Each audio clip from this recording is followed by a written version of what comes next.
I'm Kevin Kading with the North Dakota Game and Fish Department. I'm the Private Lands Coordinator in Bismarck.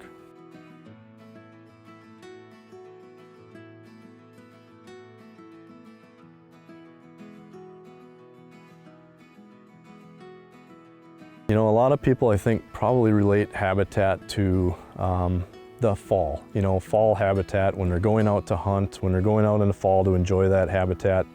That's when it's on the front of their mind. This time of year, it probably isn't for some people, but really this is a really important time of year. A lot of what's being pursued in the fall, whether it's pheasants or deer or grouse, that's being raised and produced right now, this time of year. This grass and this habitat is really important for that nesting cover and fawning cover, and that habitat that's out here right now is kind of setting the table for what we're going to enjoy this fall.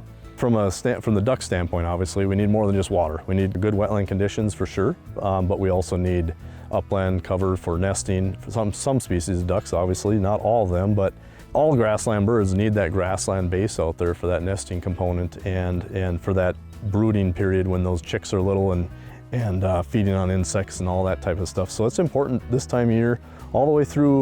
You know, some birds are going late into August even as far as their nesting and brooding, and so it's not just June, and you know, it's throughout July and into August, and so it's a really important time of year for producing, and not just grassland birds, but for fawns, for white-tailed deer and other big game as well too. So that's why we're talking about this time of year, because a lot of people aren't really thinking about that this time of year. The status of habitat in our state right now, in some parts of the state, I would go as far as saying it's probably the lowest point it's been in my career.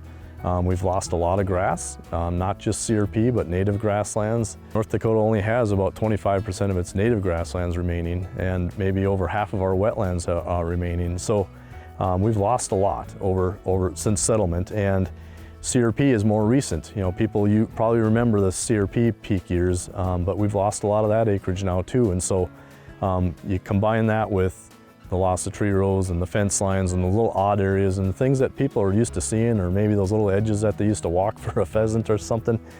A lot of those are not on the landscape anymore. There's a lot of things landowners can do. We talk a lot about grass, but they can manage the grass for one thing. They don't just have to plant grass. Maybe they already have grass, so they could do some better enhancements out there for grazing. They could do some different techniques for haying.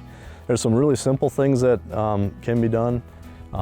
Delaying haying to a later date to let birds get off the nest. And if that doesn't work all the time for the hay crop, they have to get that off, obviously, but they can hay in a manner that moves the birds away from the equipment, or hay from the center outwards, depending on the equipment they're using. But there's some techniques like that that can minimize, those birds getting in contact with the haying equipment, things like that.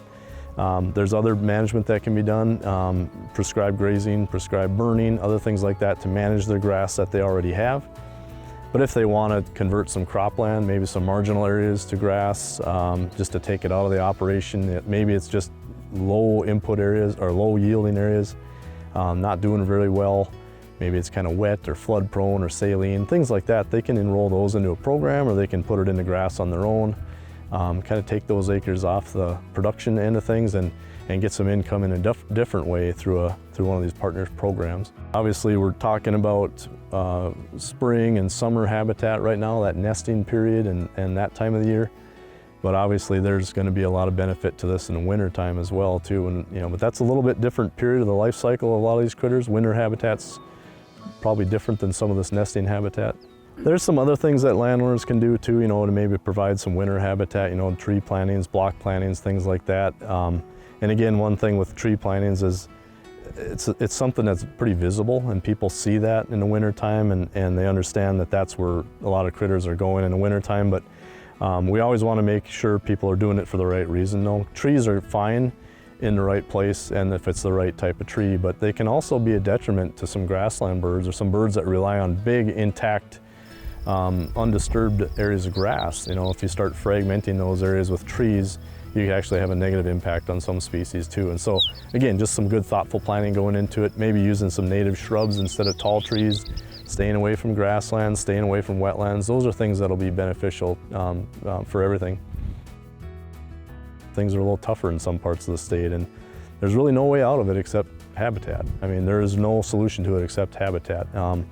If we can work together with conservation groups and ag groups and landowners to put some habitat on the ground, every acre counts out there, and whether it's just grass around wetlands, whether it's a new grass seeding, a complete restoration, whether it's enhancing grass that they have already, field edges, little things like that, every acre can count, and we need to kind of work together on that if we want to come out of this. So we're at that time of the year. It's very similar to farming. Crops are going in the ground, crops are in the ground, so we're kind of hoping for good growing conditions, good weather, so we come out the other end with a bountiful harvest. And it's really the same when it comes to wildlife. A lot of that springtime effort has been in place for the breeding. Now the birds are on the nest or the fawns are being born, and we're hoping we have good conditions for those critters. So we come out with a bountiful harvest, just like farming. And the one thing with wildlife is the insurance policy we have for wildlife is good quality habitat. If we don't have that habitat out there, we're not going to come out of this. We need that habitat out there for those populations. There are more programs and partners and dollars available right now than ever before. I would say if they're just interested and want to find out more, there's a couple things they can do. First and foremost, they can always call Game and Fish, one of our private lands biologists in any of our district offices. They can call our main office and just start asking questions. Tell them tell us we're interested in a private lands program or to develop habitat, and where do I start? And we can help them out. Another thing that's kind of handy for some people is there's a new website that's created. It's called Dakota Legacy Initiative, and it's developed with ag and conservation partners, put this together a couple years ago, and it really is meant to be that one-stop shop for landowners and practitioners too, for people like us that are working in these programs.